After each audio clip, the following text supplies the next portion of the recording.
We're live. Being Are seen on we? YouTube, it says. We're live. The answer is yes. Terry is now going to wear a hat all the time. She just had to find her hat style. I like my hat. Also, she's getting a mullet haircut. We I don't determined. know. I haven't decided. It's a mess. Why am I wearing a Maybe the hat? whole team. That's our dress code now. Is you have to have a mullet. Okay. All No, right. we're not. We're not going to do that. Welcome back to the weekly roundup. Woo-hoo! We got some good stuff today. It's a bunch of fun. Starting January strong. I want to shout out to quite a few of the studios actually in the YC have been doing different events and everything for January. We had a couple that sort of last minute put it together. I know two of the studios that I've been coaching with did sort of an open house or some event like that, knocked it out of the park. Yep. We had a goal at one studio, smaller market, get 20 new members signed up. That was like going to push them over their threshold. So they were in the profit in straight cash flow and they got 25. So that was good. Yeah, I had a client that was 180. They had just had their open house, not this week and the week before. And same thing. They had their goal and they were 180% of their goal. They doubled what they had anticipated in new members. So they were, and Nice. here's an interesting thing that we talked about and I pointed out to them and the new owner changed is they only used to have 15 minutes between classes. And last year at their open house, they only had 15 minutes between classes. And, Yeah, it's hard. if you only have 15 minutes between classes on an ordinary basis, that's tight. But to have it during an open house, so we just Even across, 30 minutes. yeah, we did 30. She changed the schedule so that now there's 30 minutes between every class. And they did it for the open house as well. And I said, how, she said, oh my God, people love it. The teachers love it. The clients love it. Guess what else happened to there has picked up since they moved to 30-minute between? Retail. They more than doubled the retail sales, Hmm. right? Because it's that she's like, yeah, now people they're mixing, they're mingling, they feel they're not so rushed before Yeah. and after class. So I had posted a while back in the Facebook when we just launched it about what's your time between classes? Like quite a few people have 15 minutes, and some people commented on that. I haven't responded yet because I was going to think about it and then I forgot. But I am of the belief that 15 minutes is not enough time, especially if you have a larger studio. Yeah, we've seen it happen. Like it's not that it's not possible for that to work. It's tough. And I think the major exception is if you have two rooms. If you have two Yes. rooms, then you can rotate through faster like that. But if you have one room and you're trying to maximize amount of time that you get to work with students, turn things over properly, like actually focus on sales and on community, then 15 minutes makes that very difficult. It just becomes like this. Yeah. What you find too is that then your students behave that way. Like you're going like this, so then they do that too. They come in 10 minutes before they get into the room, they come out and they leave. Yeah. They're like, oh, it's hectic in here, which is also like the antithesis of why a lot of people are coming to a yoga class. So Yeah. Actually, I'm gonna counter something you said about unless you have two rooms, 15 minutes. Actually, if you have two rooms, because I just did this with a client that has two rooms, is they still had only 15 minutes in different rooms. But what we did is we thought about it. It's like, so if one class ends at, let's say 6 p.m. in one room, then you have the other class in the other room start at 6 p.m.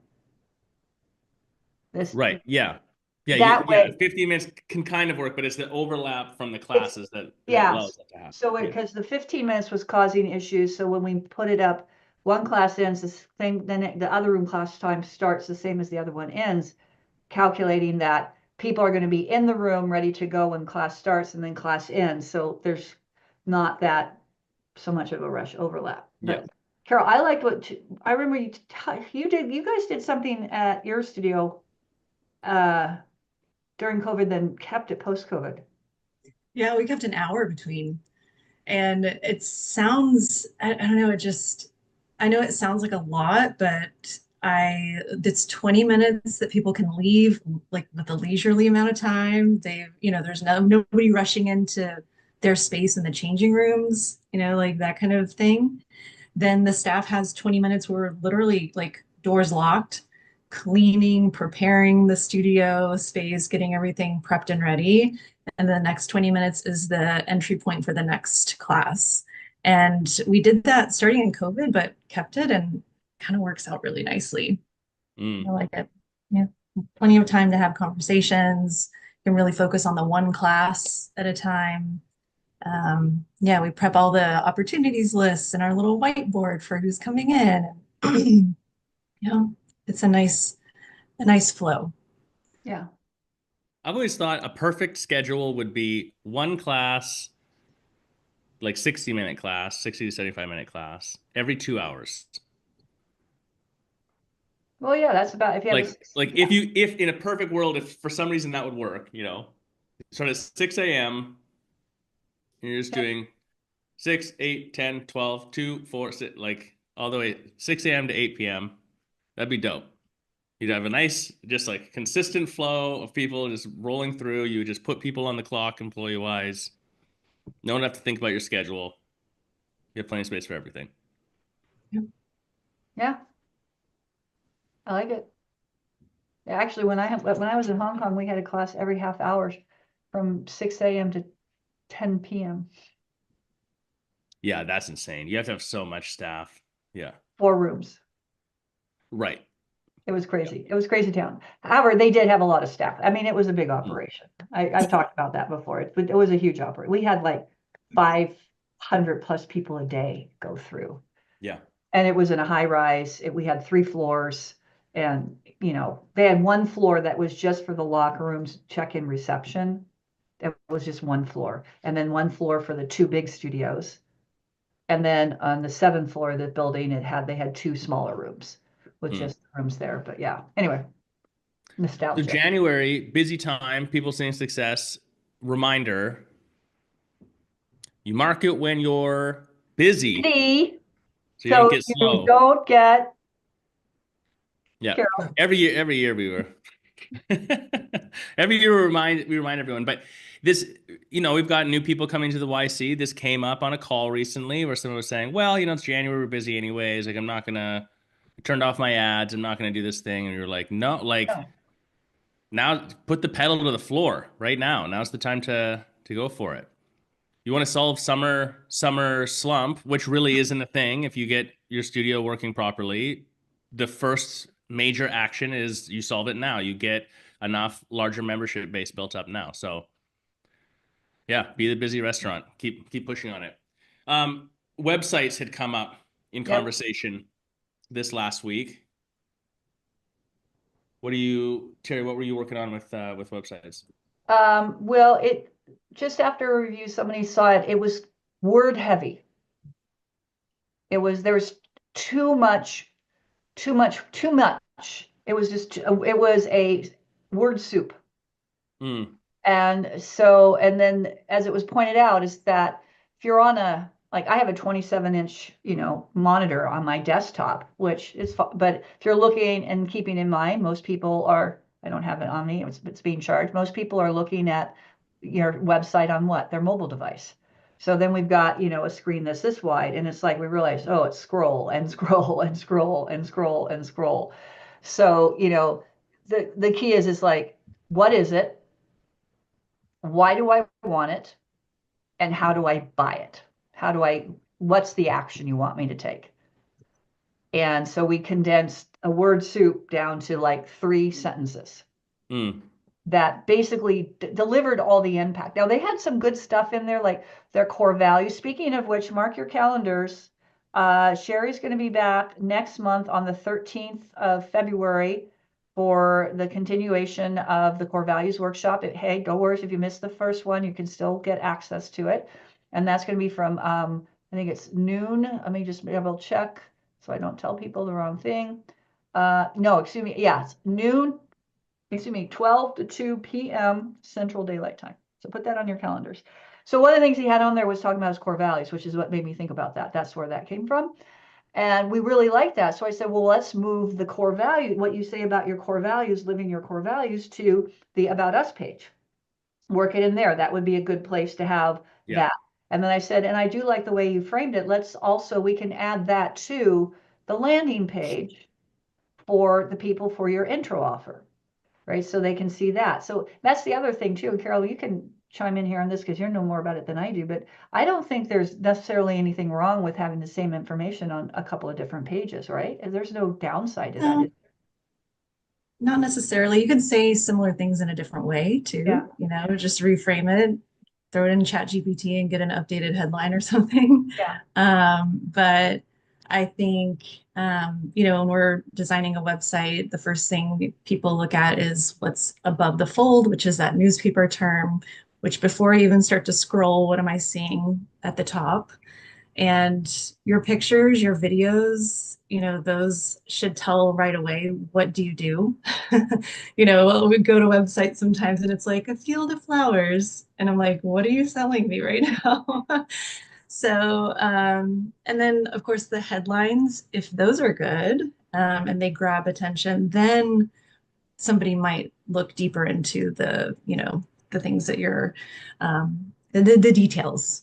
But yeah, you're right, Terry. It's what is it? Why do I want it? How do I get it? Just get that top of mind. And you mentioned pictures, because the other thing that came up is they had a picture on their website that some people could interpret as not appropriate. And yet in the studio's context, it was appropriate. So then it's like, where is that line between having something on your website that reflects, because the person who said it was like, and I'm like, well, I'm pretty sure that picture is a picture of a student. It turns out not only is she a student, she used to teach for them. So it's 100% appropriate for them to have it on it. But what lens are you looking at things through? So where is that line between what is something that is truly reflective of your community and something that is either cultural appropriation or just plain out inappropriate? But even still, a long time, we had a client that is in Atlanta, Georgia. They're a pole studio.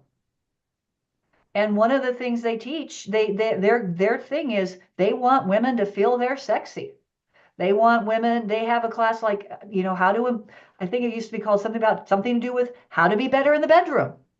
Right. So they were all about exploring women's sexuality and being you don't have to have no body shaming, and I really love their vibe. So let me tell you, some of the pictures on their website could be interpreted borderline pornography, but it was from their studio. They're It made much more sense. risque. Yeah, and It was that's their very brand. risque. That's the Yeah. word. Yes. Thank you, Yeah. John. Very risque, but yet that's that studio's vibe. Yeah. So so that's, I think, interesting. I think that when it comes, so messaging on the whole, there's the words, a picture speaks 1,000 words, and then a video is like a funnel in itself. So those are your three categories of what you can manipulate. Other than that, it's formatting, right? It's the visual formatting of things. I think considering the photography or the imagery that you're putting on your website really does matter because it does speak a lot to the vibe of the studio. More than anything else, I feel like it's got to be authentic. Yeah. Like, and I don't mean authentic like it has to be a photo of one of your students in your studio necessarily. I mean, if you were to look at your website and you get a feel from a website, and then I arrive at the business and it feels completely different, that's the problem.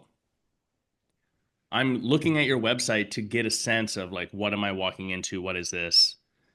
Am I interested in? Like, sort of subconscious stuff going on. We have seen that where a few times traveling, we'd look at a website and it was like beautiful, professionally done, obviously spent a lot of money on sort of the engineering of the site and the the design, etc. And then you go into the studio and it's like the studio is the opposite. It was dull and like a little dingy, like it hadn't been updated in a long time, etc., etc. So there's a major incongruency. And here's super controversial take, we want to have inclusivity on a site for the inclusivity of what your studio is. That's true. But then there was one place in particular that had like it was almost so deliberately inclusive. Like every single photo had someone of every possible background and every possible age. and every possible gender in every fucking photo, but then you go into the studio and it's nothing like that. Not even close.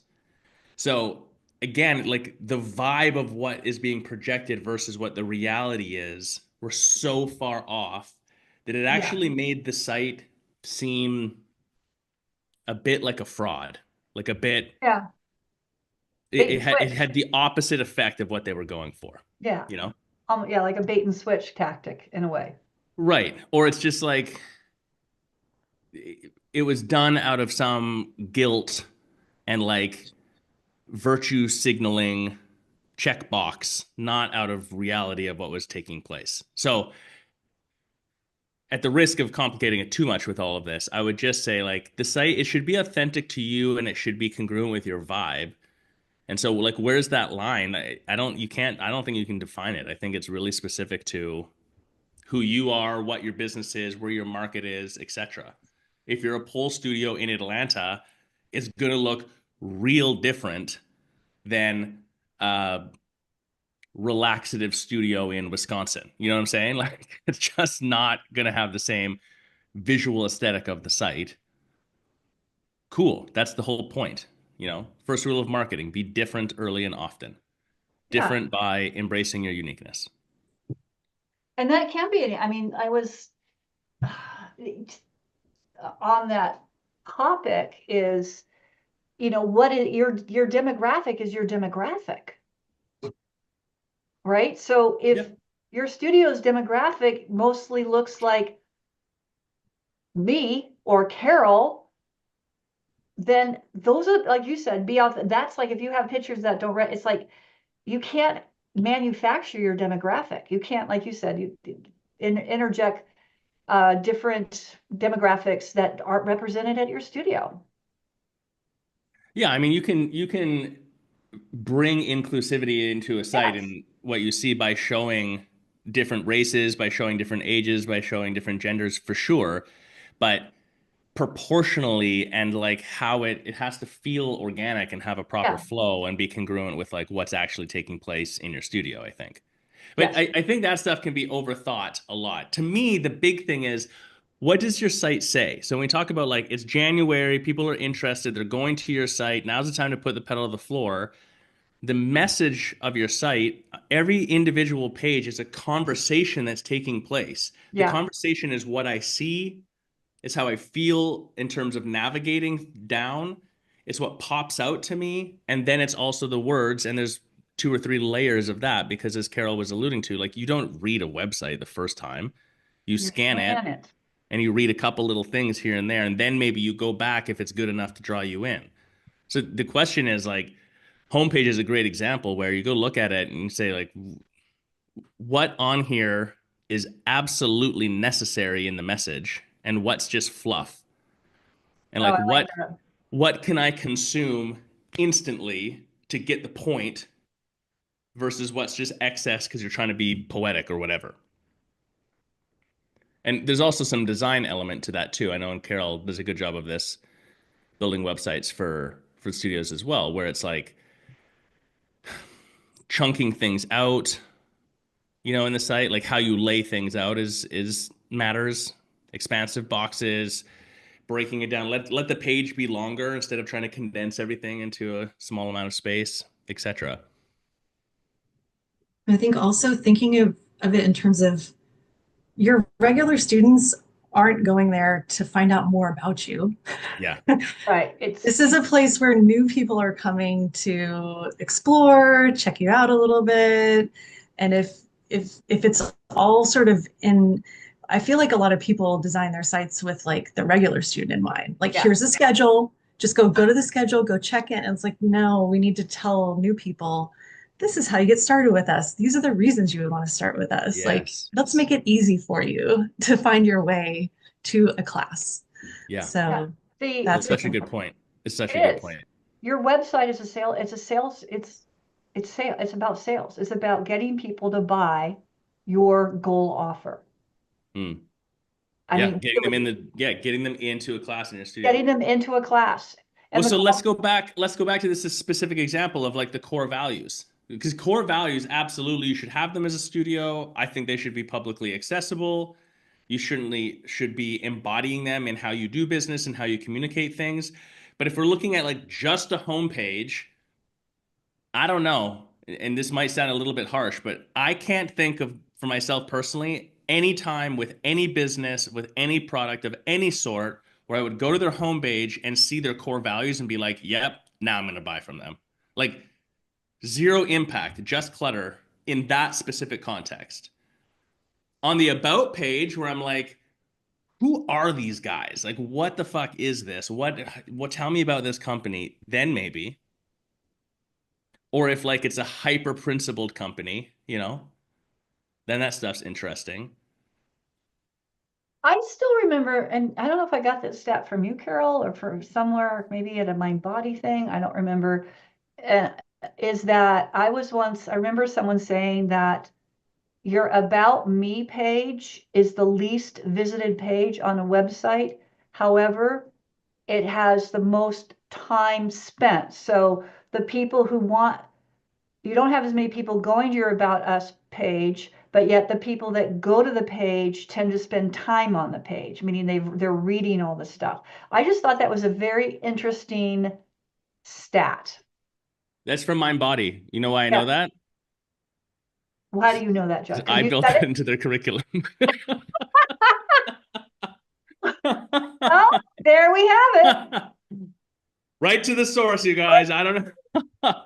No, but when we look at all boutique fitness and wellness studios, that tends to be what you see across the board. Is homepage is the most visited, of course, and then pricing page and schedule page are number two and three, not necessarily in that order. For time on the page, then about page is where it tends to win. But you've got to think about like the level of intention for someone to go to an about page. Like that is a page that you absolutely do not end up on by accident. You're And it going there also for a tends to have a reason. lower bounce rate for that reason. The bounce rate being like someone clicks, a page opens and they're like, no, and they either back out or X out, right?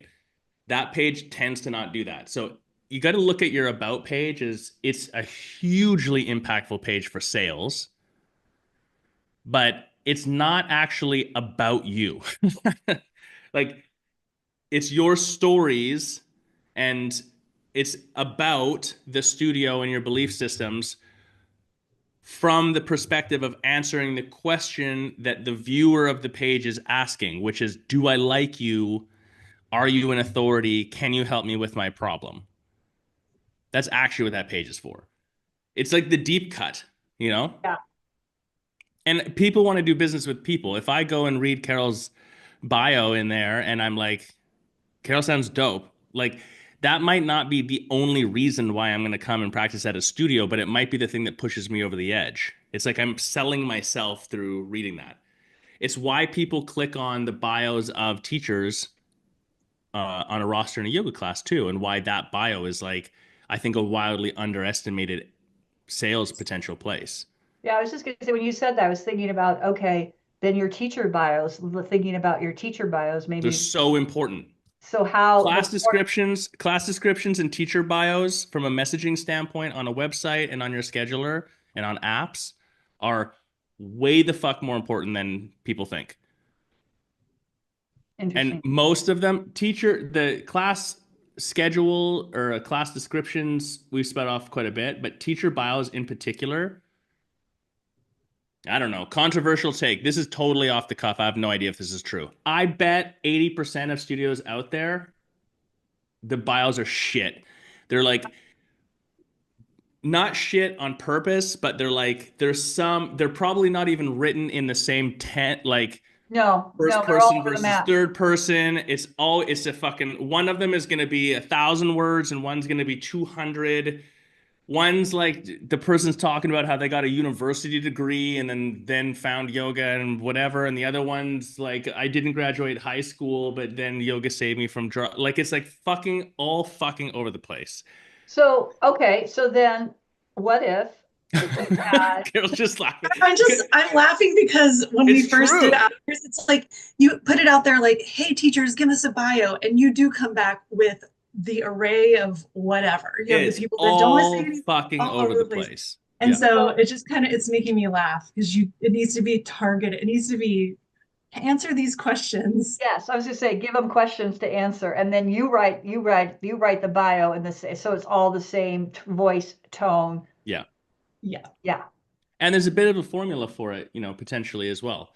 The That's the thing. Again, like this is the part that people get once we say it, but don't think about up front, and that teachers, I think, don't like to hear.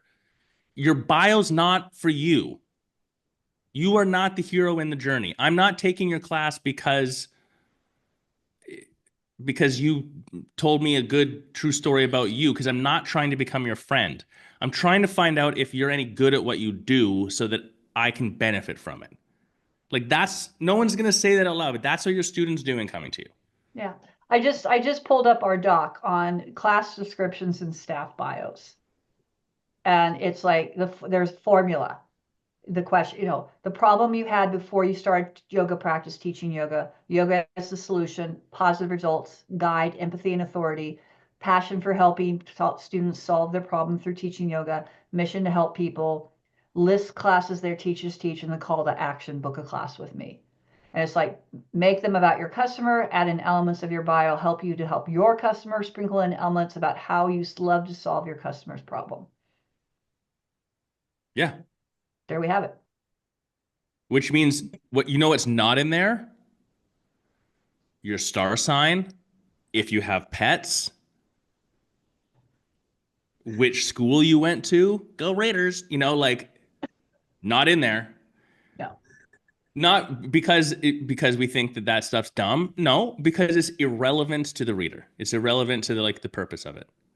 Here now we're on websites. We're way down the rabbit hole. If Oh, I that's was okay. building a yoga studio website today and I was going to go all the way on the marketing side, we would not only have teacher bios, I would build an entire landing page for every single one of my staff members, Yeah. especially the teachers, and I would drive insane traffic to it. It's a sales page. I would be selling Terry as the best motherfucking teacher you've ever taken a class from in your life. We would have, and then that whole expansive, then it would go further than that, and you would have the whole backstory and authority building journey, et cetera, that's part of that. Like there would be a video on there of Terry. There would be B-roll of you, Read. whatever, doing a yoga posture and teaching a class and helping a student. Like you got to think like from an SEO standpoint, how much impact that has, but then from an authority standpoint for your studio, then you're claiming the authority of your teachers for your studio, and you're helping them earn more authority in your local market. It's good for them too. Yeah. Imagine if you went to a studio and you're like, what class should I take? Beginner's flow class. Who's teaching it? Carol. I click on it, and Boom. then it's not just like Carol likes to teach classes and, is super flowy and zenny at the end and always sings a song. And instead, you have like this dope page with cool photos talking to you about what Carol can do, and has a video or a video ask even of Carol as a transitional call to action. It's like, hey, I'm super pumped to have you in class, and here's what we're going to do together. Like, if you go to a website and that's the level of consumption that's possible, and then you go to your standard yoga website, it's got nothing. Like, which one seems like it's more authoritative as a studio, more serious? Totally. Carol's dope.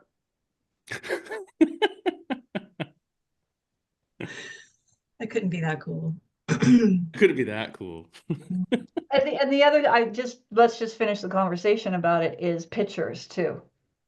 Pay a photographer, have the teachers come in and have professional photos, taken of them. It's worth Yeah. it. And and have, like, I remember was one studio, I can't even remember now. They did a professional photo shoot, and they did a photo of the entire staff, but it was so creative. They had like people standing on ladders. You know, it wasn't just like your standard stock, everybody standing there fig leaf pose, right? And for those of you who don't know what Big leaf fig pose. leaf pose, right? Yes, exactly. So good. It was so cool because they had, like I said, they had like a stool, they had a chair, they had the ladder, and then people were, it just made it look so super cool. And I also remember, and I actually love black and white photography. I think it really is interesting. Everything was done in black and white. All the pictures were black and white, which was super cool. And I'm assuming everybody wore just like black because there was no graphics. They weren't dressed identical, but like what you would be wearing, Carol, like now, and I don't know, it just looked really, really cool. And then it just was totally in vibe with what I got from the website. And the whole website was really cool. So, Mm, pay to have a professional photographer come in I had a work trade. I had a photographer, in my yeah. community. She was a professional photographer.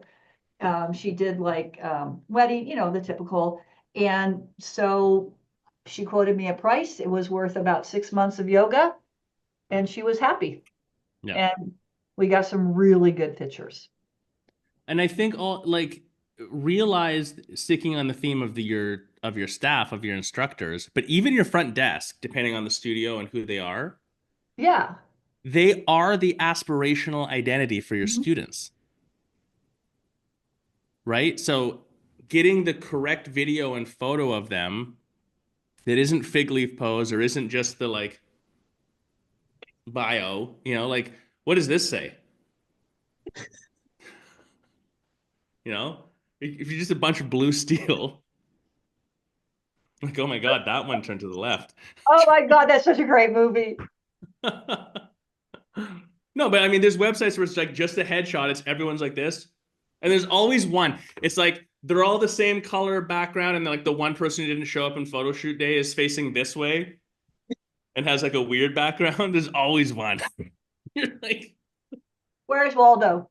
yeah, exactly. But the point, not the wrong of those photos, very beautiful, and doesn't tell me anything. Like you could literally draw a little stick figure face and put it there, and same exact impact. It tells me the same amount of information.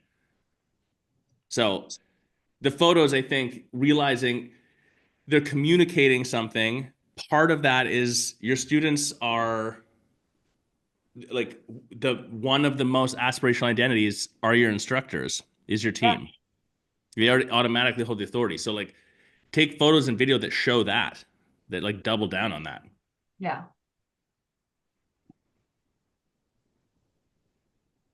Cool. Okay. All So right. go out and redo your website. No. Go read your website. Well, okay. Actually, no. Practical advice. Practical advice. Start. Just websites are one of those things that people do and like set it and forget it. And then Yeah. 5 years go by and they're like, I need to overhaul the whole entire website. And now they're like, I'm gonna have to spend 5 grand and it's gonna take me a month and it's this huge project. As opposed to like schedule in just a little tiny check-in on things on your website and just adjust stuff step by step. Do one page at a time. Yeah.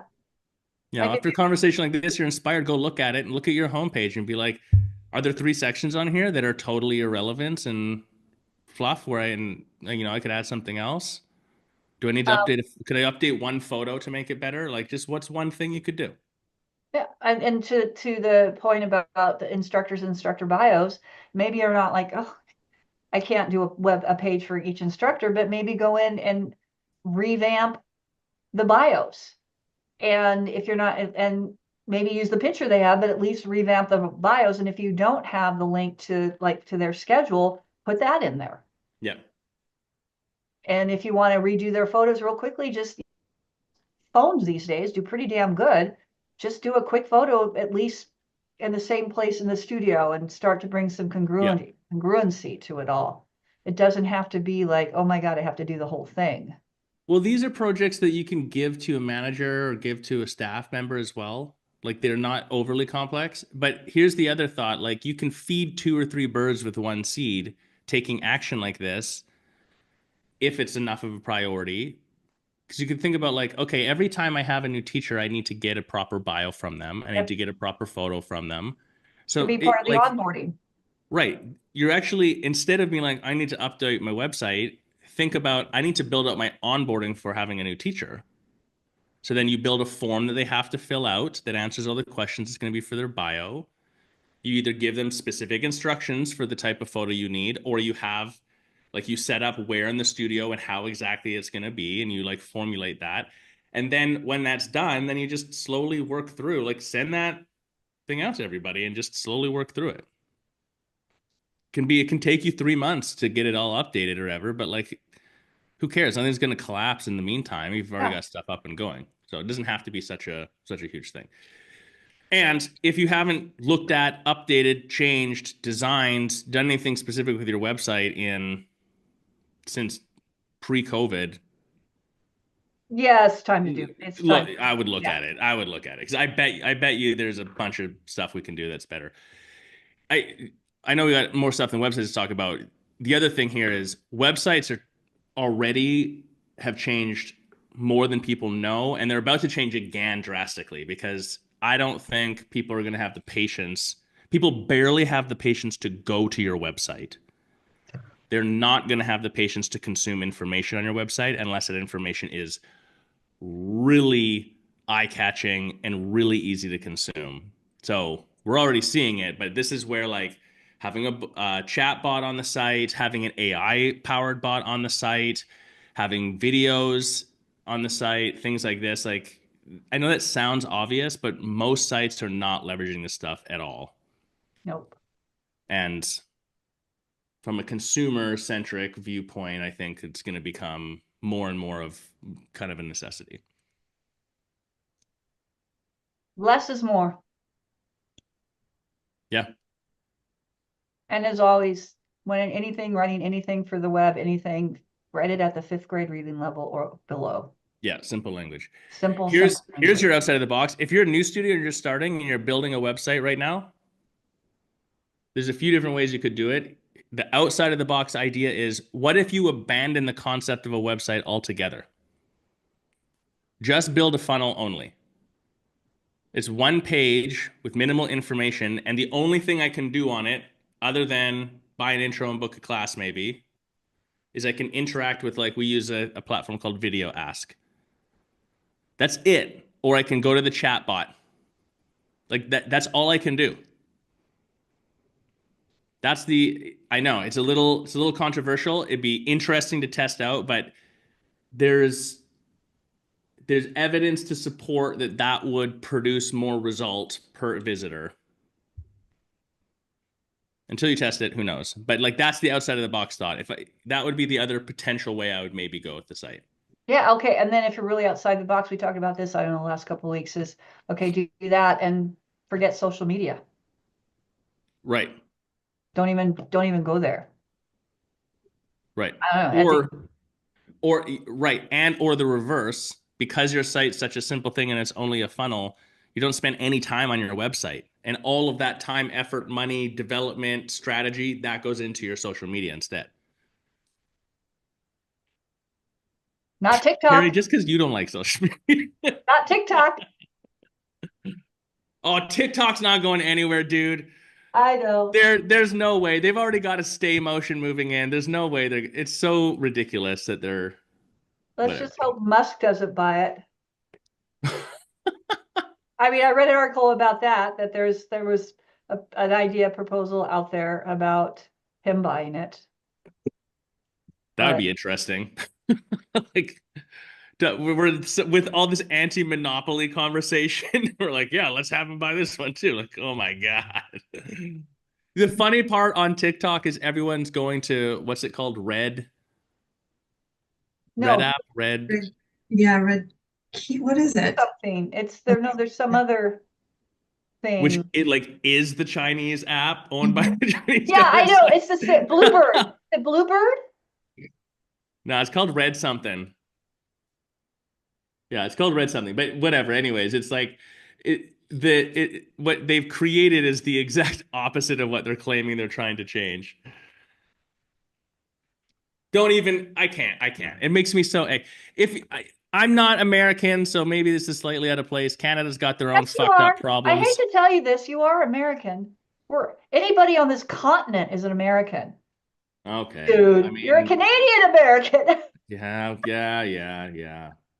That's true. Well, with all Trump's running his mouth about Canada becoming the 51st state, like I like I like Canadians, any Canadian I know is like, get the fuck out of here. Like, take off, you hoser. That's actually what they're saying. But if you guys tried to take it, we couldn't do anything about it. Like, well, sorry. I guess you get it. No, dude, this whole TikTok shit, the part what I was trying to say to you is I'm not American, so it's like I gotta be careful running my mouth, but just with the number of mass shootings and fucking all the fentanyl problems and like all the like real problems that are happening in the world that have no fucking anything going towards it. We're worried about being spied on from a fucking app. I don't know. I feel like I'm missing something. It as seems if we're not already. so absurd. Yeah, no, all they're saying is like we want to be the only people that spy, not other people. Like, and as if we're not being spied on anyways. Whatever. There's my rant on it. It's the dumbest conversation I've ever heard. If you don't want to be spied on, you can't use any smart device. I mean, reality is we've got these tracking devices that follow us everywhere anyway. All our data is out there anyway. I mean, it really is. So it's like we've kind of that genie is way out of the bottle. I had to renew my passport. See how thick the passport page is now? Oh The yeah. Canadian passports. Yeah, that looks like partly cardboard. It's like a credit card. And it's got a chip in it. Anywhere my passport goes, they got me.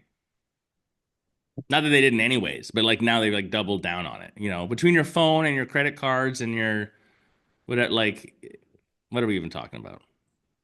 It's the Anyways, only I'm not even like save TikTok, who cares? But just it's the dumbest conversation ever. Do some yoga. That's what we should be talking about. yeah. Yoga. Okay. So we have one more subject to go on. This is Well, a good and you one. really okay. Hey, Here's on the the other thing. roundup, it could go fucking anywhere, dude. Okay, look, I'm going to take it down this way because the other thing that there's going to be this huge thing about free speech because the far right is going after pornography and now is requiring on porn sites that you have to prove you're an adult, and they've specifically gone after a company called Pornhub. And it's just fascinating because they're doing it de facto at the state level because now they're like, it will be cost prohibitive for us to do that. So they're just pulling out of those states. And it now says, call your state legislator, Yep. right? Yep. And so in a way, it's like they're achieving that because they're hitting them where it hurts. It's the wallet, it's the money. Yep. It's Which dude, is this is an interesting subject matter from because a it's, societal, social, business level. Pornhub started out of Canada, I'm pretty sure, and it's in Italy now. And they do have checkers on things. But then what they found was the checkers for ages have to look at, and they did a whole study on this group of people, like 1,000 videos a day to check the age of the people in the videos. There's no fucking way that you could check 4 in a day, you know? So it's all bullshit to just be by their laws. They did a study on those people because those people's heads are like super screwed up. They're just like the way that they've been desensitized and stuff is wonky. But then the thing no one's talking about yet, like it's pop culture funny to talk about OnlyFans, but that's the gig economy continuing down the path, just like Uber and everything else. It's on its upswing right now. It's as high as maybe 5 to 8% of people between the age of 20 and 35 who have an OnlyFans account at this point. The what's top earners OnlyFans? are doing $250,000 to $400,000 a month in sales. What's OnlyFans? I've never heard. What is it? Think about Uber for porn. You want to be a porn star? Well, You just open up your own OnlyFans account. well, or you could just show your feet. Yeah, you don't have to do. You do whatever you want. but It people could be pay for it. bikini picture. It could No, be whatever. yes, I have heard of that. When you said that, Carol, only feet, it triggered a thing. I did remember reading something about that. Yeah. He's like, oh, I remember the feet thing. That's what it Because was. I remember, I was I like, don't know what I was Google searching, but this thing with the "Eh? feet. Eh?" No, it wasn't Google searching. I was reading an article. But no, but here's the point though. As Uber has grown, Uber and Lyft as an example, then we've seen a deterioration of good public transit in a lot of places. Yeah. It's just we're switching where things are happening. So maybe Pornhub closes down in a lot of places, but it's just going to see a surge. It creates opportunity somewhere else. It's going to move horizontally into another market. I would predict that's the market, the gig economy market of it. That's fucking scary. I have daughters. I'm like, we're having weird conversations that I didn't have to worry about when I was a kid. You know, this impacts. How does this relate to studios? Yeah. How is it It really? actually really does. This relates to studios way the fuck more than people want to say.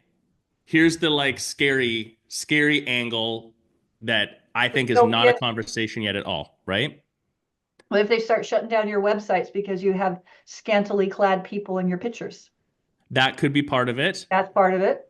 The bigger concern right now Is is it? yoga studios and Pilates and stuff have managed to stay out of this compared to gym culture quite a bit.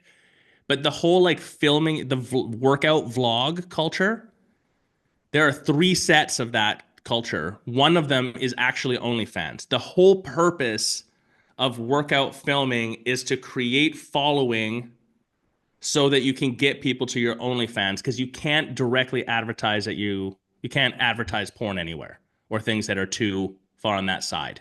You'll get your videos taken down. So now you're a hot yoga studio where people are sweaty and wearing less clothing for the time of year. Do you, and most studios don't, but like having someone in there filming themselves now, you have to actually, beyond just like the privacy part of it or the distractive part or whatever else, you have to actually consider that it's part of a bigger potential thing that's going on. It's fucking wonky. Terry's like, my head can't handle it. I had to handle it, but But yeah, no. And so okay, so if what you're saying, someone could be in there in the workout filming themselves in your studio, and it's really to get a hookup on their other website, is there on their yeah, fans only? yes. Oh, I can think of a couple of people that use Same, film. the other places this happening. Here's the easy example of this to make it make sense. The core place that this is happening right now is in travel vlogging.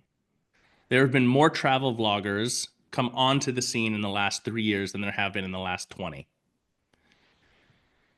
If you are if you have an OnlyFans page, you travel somewhere, you go to every coffee shop, you go to every co-working space, you go to every beach, you wear the bikini or the Speedo or whatever else, you make as many friends as possible, you be hyper social. And as soon as someone is like, oh, actually, maybe I would want to date that person or want to see them naked, they look you up. And by looking up your name, because you also use your pseudonym name, not your real name, they find your OnlyFans and you collect a few people going on there. That happens over a couple months. They move to the next spot. The travel vlog is just the guys to get people to the OnlyFans. And guess what they're building? Monthly recurring membership. Yeah, If you're 25 and good looking and have 100 people paying you $100 a month for posting your feet, like there's more. I'm sure there's more to it than that, but I'm just saying it's kind of insane, and it's this ties into so many other things. It ties into why people don't work at certain jobs in the same way anymore. Like there's pressure in these other weird directions. So I don't know. yeah, that's So, yeah. so going back to your question, is that possibly what's happening? Yes, that is very legitimately possibly what's happening. And in a weird way, the awareness or the ignorance of it might be creating the scenario where you have someone who is purposefully doing that in your studio to collect because let's be honest, who's paying money to these accounts on OnlyFans? Men aged Most 40 to 50. Who's in a hot yoga studio? women. Men aged And 40 to 50. You know what I'm saying? Like, not just men aged 40 to 50, but like this is a thing that's happening.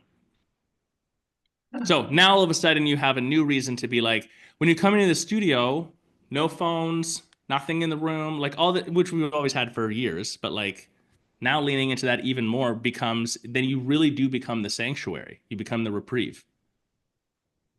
that's, yeah, enforcing that one. Good luck. I mean, I know you guys do it at your studio. Yeah. Although Oh I yeah. take it to the extreme. I'll just straight up said I made like smartwatches and Apple Watches and stuff like that. I can understand phones. You're not. Yeah, the wearables conversation is tricky with that one because people want the credit, Which like that bothers me. Like you're just do your fucking work. Why do you need it to show on your watch? yeah, Why do we need Okay, to see everything that you've done? I Like hear you. And if that's what motivates people to do it, then why not let them wear it? I I know. get That's what that. I'm saying. It's a really tricky It's conversation. a tricky thing. It is. I mean, totally get the no phones part. 100% no phones. But, a wearable? Yeah, Disconnect, man. You need to disconnect. Everybody needs it I more love than they know. You and I will debate this, Terry, every it. time. I love it. I love it. I No, know. I see both sides. I see both sides of it. I think this goes back to the conversation on the website of like, what is your imagery and whatever else? Like, Yeah. what's your vibe? That's what it has to be. Same thing.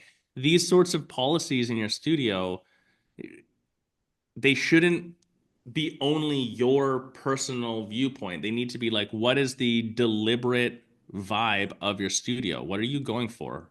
Yeah. Who are you serving? What are you going for? What are you what's the discipline of what you're offering,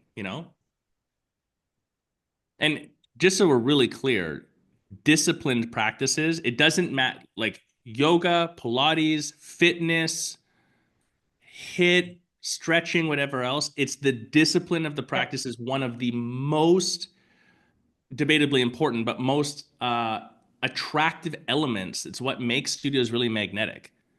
That's I'd fight for that statement. Yeah.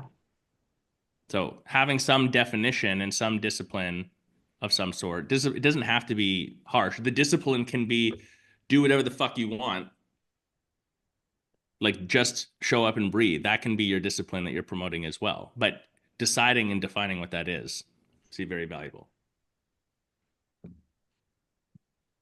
Okay. Well, I think we're done. Yeah, we're done.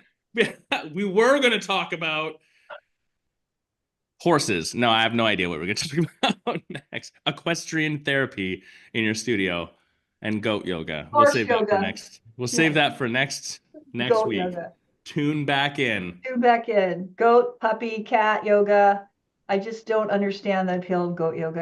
I mean, just to me, I'm sorry. I don't care that they're tiny and cute. I don't want goats climbing on me, and I don't want to be in goat poop. And I don't want any animal in a yoga room with me.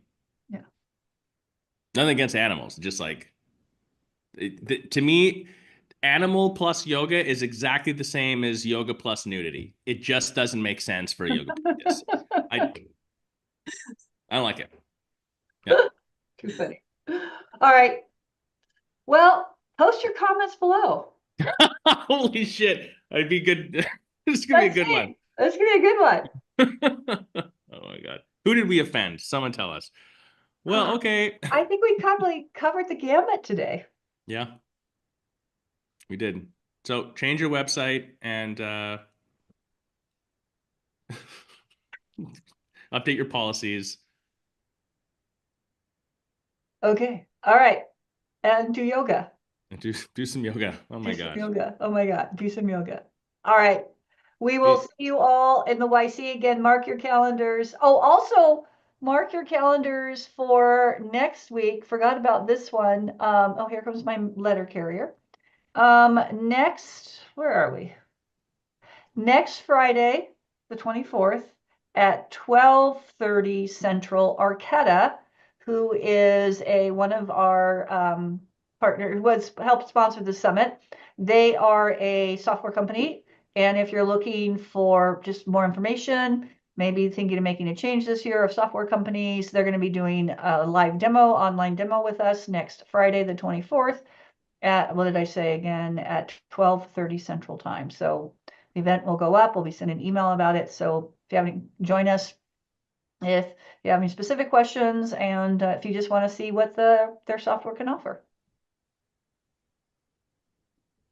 All right. Have a good rest.